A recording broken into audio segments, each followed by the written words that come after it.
Welcome back to Air Engine Research.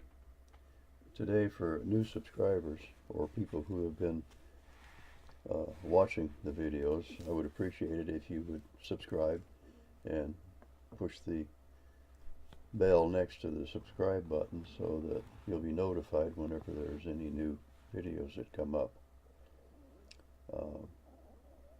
The last 28 days, there's been 384 views, and the average view time is only about 2 minutes and 34 seconds, so people are watching only half of each of the videos. And out of that 384 videos, about 80 to 85% are non-subscribers that either keep coming back or new people that find my website. If you look up above there, you'll see how to go to my channel.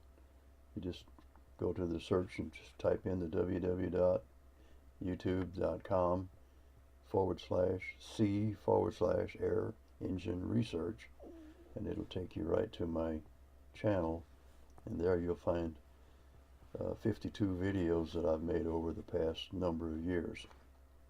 But for right now, I'm kind of broke down. I broke my bandsaw blade, and I did order 3 new ones, but since I ordered it through the internet, it's going to come from California instead of St. Louis like I thought. And I've been waiting for 5 days already, and it's still not here. So until they come in, I'm just going to have to kind of sit here and wait. But this is where I'm at so far. I've got 2 of the cylinders partially made. Well, one is completely made. One of the others is partial. And the third one I'm still waiting on. So till I get the bandsaw blades and can do some more metal cutting, I'm dead in the water. But once again, thanks for checking in, and I'll make this video a little further whenever the bandsaw blades come in and I get some more work done. So I'll just hold on until then.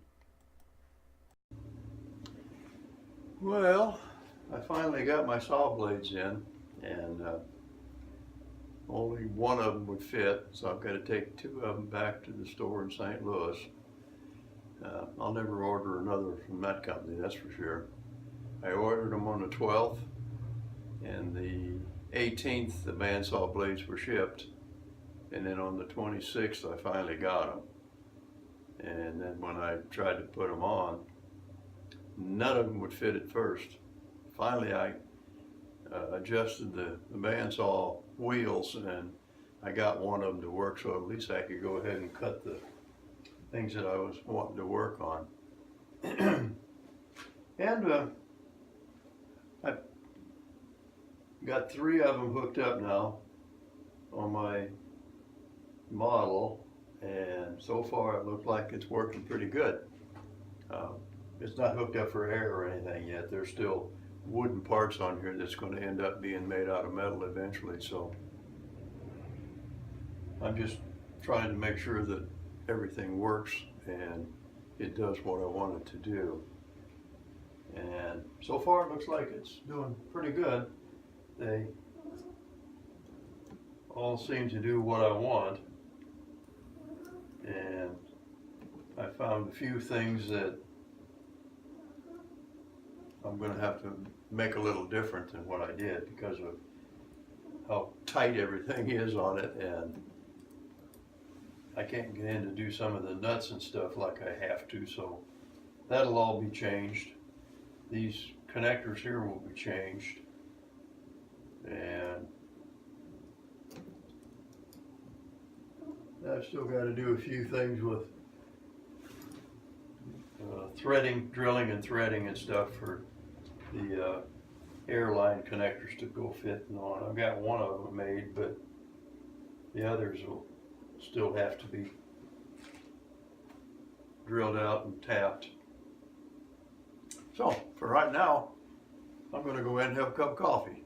I spent a few hours out here. It's cold, so I think it's time to go in. So I'll finish more on this video a little bit later on.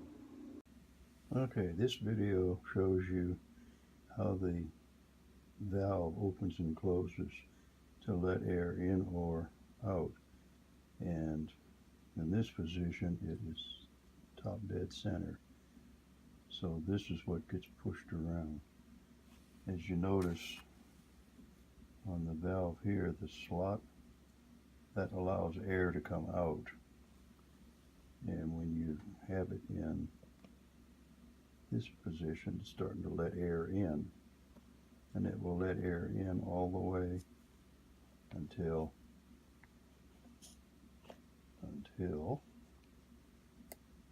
the piston is in this position and the cylinder is all the way out. And as it goes further, you'll notice that it starts to open. A little tiny hole there. It goes letting air out all the way until the piston gets pushed all the way back up in. Now it's back up to top dead center, or where it can fire again, and you'll notice the hole is completely closed. As it fires, it starts letting air in. So I can get it positioned better. And again, it allows air in until it gets all the way to the bottom. And then you notice it just closing the little hole. Stays that way. Now it's in the exhaust to let the air back out till it gets back to top dead center, and again the hole is completely closed before it gets to the point where it wants to fire again. So that's basically how the valve works. Not too complicated. Much simpler than what I had before. I'm surprised that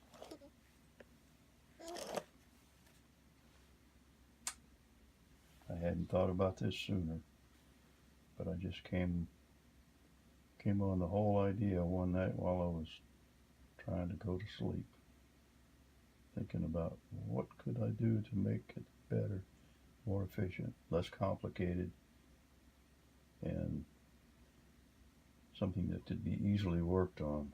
And this is what I come up with.